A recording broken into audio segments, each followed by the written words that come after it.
Sa vlog.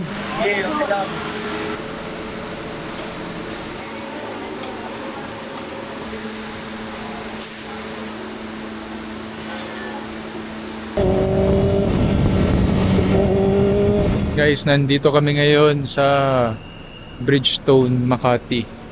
Pipick upan natin ang bagong gulong na papalitan natin sa stock tires ng Kawasaki ZX4RR.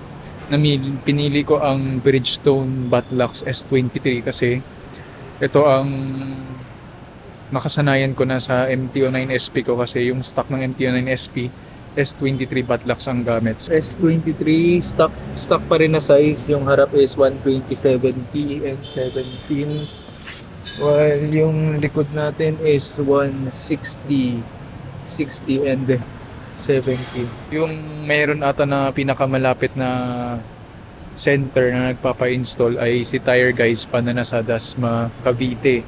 And ayoko nang puntahan kasi yung layo, taga Manila ako. Tapos dito naman sa Bridgestone, Makati, meron silang taga-install pero wala silang taga-wheel balancing. So pagka-pick up natin ngayon, pupuntahan natin si Takara Tires. Tapos doon na natin ipapakabit, installation and the wheel balancing. So guys, nandito tayo sa Takara sa Caloocan.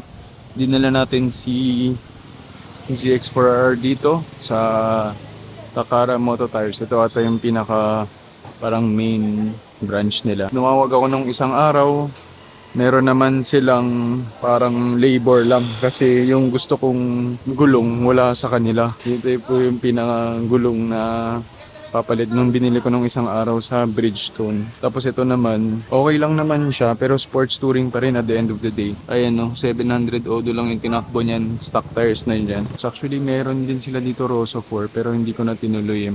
Yun na nga ulit yung pinaka-reason natin kasi mas sanay tayo sa S23 na. Ito na yung nakasanayan natin sa truck.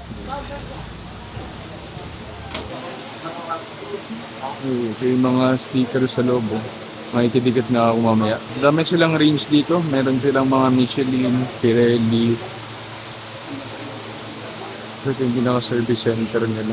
Yung pinaka-charge sa akin is 1,500 for the labor, installation, saka wheel balancing lang. Kung interested kayo sa price list nila, available naman sa Facebook. Kita naman yung presyo nila. Pirelli, kompleto yan.